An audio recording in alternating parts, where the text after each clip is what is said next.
तो चलिए सीधे इस खौफनाक कहानी की गहराई में उतरते हैं।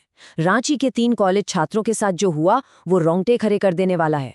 और आज की इस चर्चा में हम सिर्फ किसी आम भूत प्रेत की कहानी की बात नहीं करने वाले हैं। हम उस डरावने मनोविज्ञान को डिकोड करेंगे जो इस घटना को इतना भयानक बनाता है। आखिर वो क्या चीज है जो इंसानी दिमाग को इस हद तक सुन्न कर देती है। आइए इस डर के असली कारणों को समझते हैं। कल्पना कीजिए, एक सुनसान खंडर बन चुके घर के अंधेरे में अचानक एक भारी आवाज गूंजती है। चोरी करने के लिए घुसे हो? ये एक ऐसा पल है जो किसी को भी जमा देने के लिए काफी है। सामने एक बूढ़ा आदमी खड़ा है जिसके कपड़े तो बिल्कुल सफेद हैं, लेकिन हाथ और आधा चेहरा कालिक से सना हुआ है। और यहीं से एक मामूली सा डर या मस्ती एक भयानक सच्चाई में बदल जाती है। सुरक्षा का वो जो एक भ्रम होता है ना, वो 1 सेकंड में टूटकर बिखर जाता है। अब ये सब अचानक नहीं हुआ। ये कहानी बहुत ही दिलचस्प तरीके से आगे बढ़ती है। शिवम, निखिल और सूरज, ये 3 हॉस्टल में रहने वाले लड़के जो बस अपनी बोरियत मिटाने के लिए कुछ रोमांच ढूंढ रहे थे। शाम के करीब 6 बजे उन्हें पता चलता है कि जिस घर को वो देख रहे हैं वहां 12 साल पहले एक भयानक आग लगी थी जिसमें 2 लोग जल के मर गए थे। और फिर रात 8 बजे बस अपनी उसी जिज्ञासा और थोड़े से पागलपन में वो उस घर में घुसने का फैसला कर लेते हैं। ये वो कदम था जिसने उनकी जिंदगी को हमेशा के लिए बदल दिया। इस पूरी घटना का सबसे बड़ा ट्रिगर था वो आधा जला हुआ दरवाजा। ये सिर्फ लकड़ी का कोई टुकड़ा नहीं है, बल्कि एक मनोवैज्ञानिक सीमा है। जैसे ही उन्होंने उस चौखट को पार किया, वो अपने उस सुरक्षित जाने पहचाने हॉस्टल की दुनिया से कट गए। उस दरवाजे के उस पार सिर्फ और सिर्फ बेबसी थी। और असली आतंक तब शुरू होता है जब वो अंदर जाते हैं। मोबाइल की टॉर्च चलाए सूखी लकड़ियों और पत्तों पर कदम रखते हुए वो आगे बढ़ते हैं।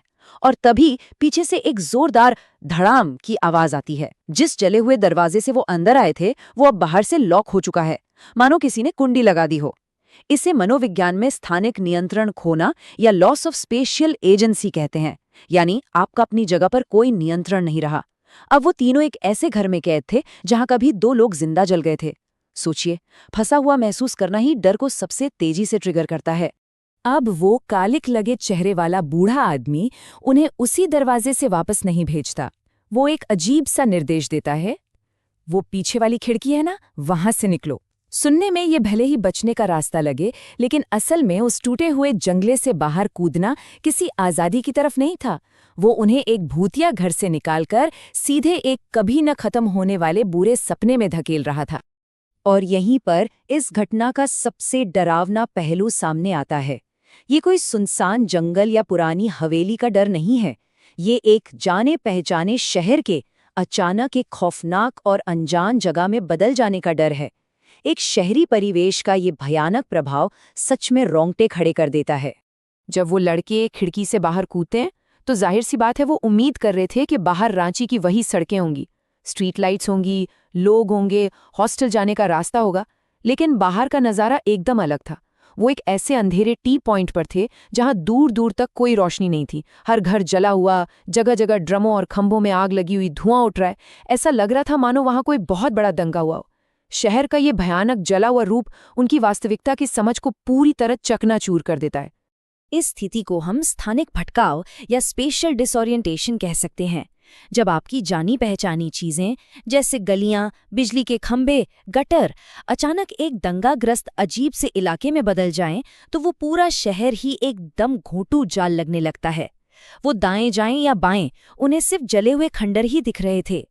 ये भटकाव इंसान के अंदर छिपी बचने की सबसे बुनियादी प्रवृत्ति को एकदम चरम पर ला देता है। अब सबसे डरावनी बात तो ये थी कि वो खंडरों वाला शहर खाली नहीं था। चलिए देखते हैं कि इस मलबे के बीच वो कौन सी भयानक चीजें थीं जिन्होंने इन छात्रों की जान हलक में ला दी थी। वहां जो आकृतियां थीं वो किसी आम भूतिया कहानी की तरह नहीं थीं।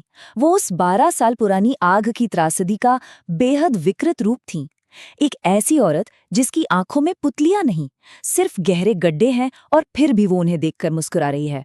एक ऐसा आदमी जिसके पैर नहीं है और वो अपने खून से सने शरीर को बाजुओं के सहारे घसीट रहा है और हंस रहा है।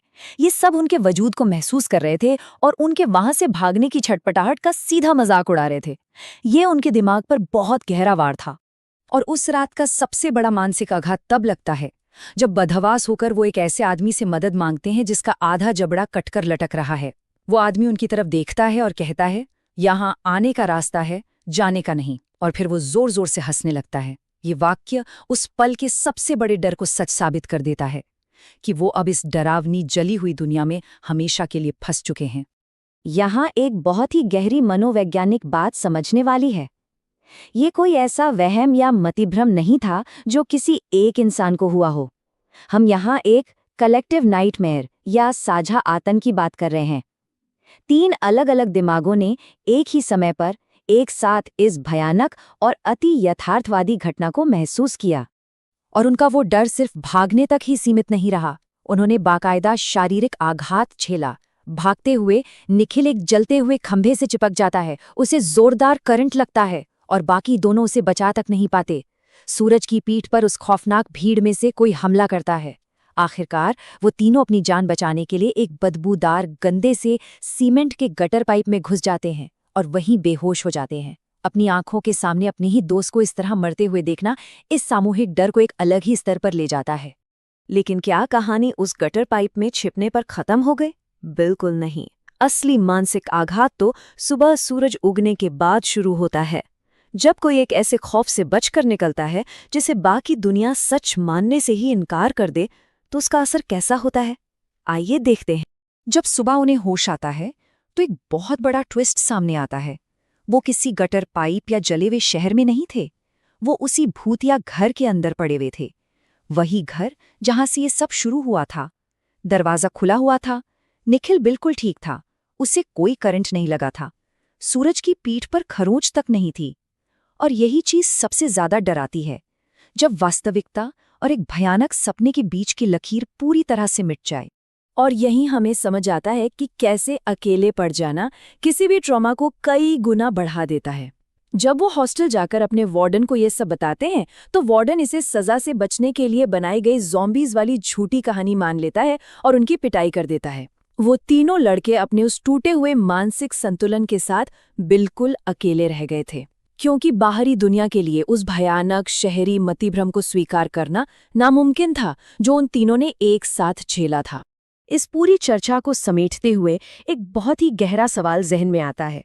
जो दर्द, जो खौफ उन्होंने महसूस किया, वो उनके लिए 100% असली था, भले ही शरीर पर कोई निशान न हो। ये घटना दिखाती है कि हमारा दिमाग और हमारी धारणाएं कितनी नाजुक होती हैं।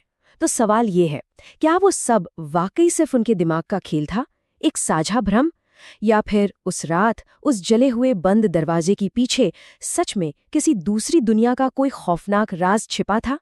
ये एक ऐसा सवाल है जिसका जवाब शायद